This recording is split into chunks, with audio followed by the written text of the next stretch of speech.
जैसी आपसे जब मैं बात कर रही थी तो आपने कहा कि आप पंजाबी साहित्य में बहुत रुचि रखती हैं, आपने बुल्ले शाह का कलाम पढ़ा, आप अमृता प्रीतम को काफ़ी पढ़ती हैं। उनके साहित्य की ऐसी कौन सी बात है जो आपके दिल को सबसे ज़्यादा छूती है? कौन सी कविता आपके दिल के सबसे करीब है, अगर आप हमारे यहाँ पे दर्शकों को भी सुनाना चाहें? स्पेशली जो बुल्ले शाह हैं, आप में से कितने लोग ऐसे हैं जो कोक स्टूडियो सुन चुके हैं? हम सब सुनते हैं एज यंगस्टर्स। आई थिंक शायद हमारा सबसे पसंदीदा म्यूज़िक कोक स्टूडियो है। बुल्ले शाह की पोइट्री जो है वो इतनी सेल्फ रिफ्लेक्टिव है। मतलब एज अ यंग गर्ल जब मैं बुल्ले शाह की पोइट्री को पढ़ती हूँ एक गाने में, फिर उसे अपने शो में लाती हूँ, उसे किसी गाने से कनेक्ट करती हूँ, मुझे ऐसा लगता है कि हमें कहीं जाने की ज़रूरत ही नहीं है।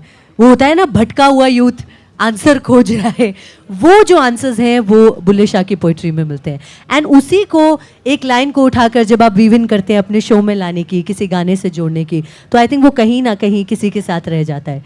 सो ये छोटी छोटी चीज़ें, एंड आई थिंक उसी तरह की इंसान हूँ मैं शायद। मुझे याद है एक बार मैंने बहुत ही छोटी छोटी चीज़ों पर मेरा ध्यान जाता है, और मैंने एक बार शो में कहा था कि अगले 40 मिनट आप अपने माथे पर लाइंस नहीं आने देंगे। और मैंने हर 5 मिनट पर इसे रिपीट किया। हर गाने के पहले मैंने रिमाइंड किया कि देखिए लाइन तो नहीं आ रही, क्योंकि जब माथे पर लाइन शिकन हम जिसे कहते हैं, तो मतलब कि आप बहुत ज़्यादा सोच रहे हैं, आप स्ट्रेस्ड हैं। और फिर मैं वो शो ऐसे रोज़ छोटी छोटी चीज़ें आप ऑब्जर्व करते हैं, और मैं बहुत ऑब्जर्व, मेरा जो देखने का वो है वो बहुत ज़्यादा है। मैं बोलती कम हूँ, देखती ज़्यादा हूँ।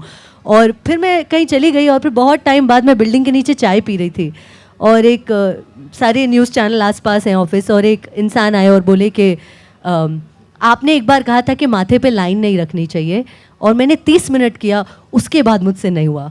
और तब मुझे रियलाइज़ हुआ कि आपकी कौन सी बात कब कहाँ रह जाए ये रेडियो में कोई नहीं बता सकता है। वो एक मोमेंट देकर आप छोड़ देते हैं, और फिर कभी मिले तो बताए कि आपकी ये बात ने हमारा दिल छुआ था।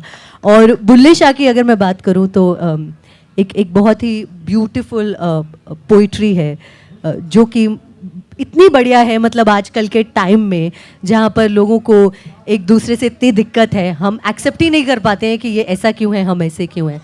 और वो कहती है कि अगर आप अलाउ करें only then I like to share.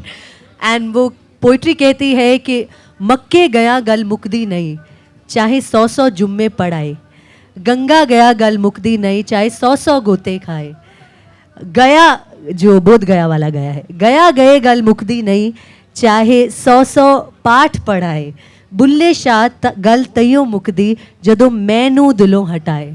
So you know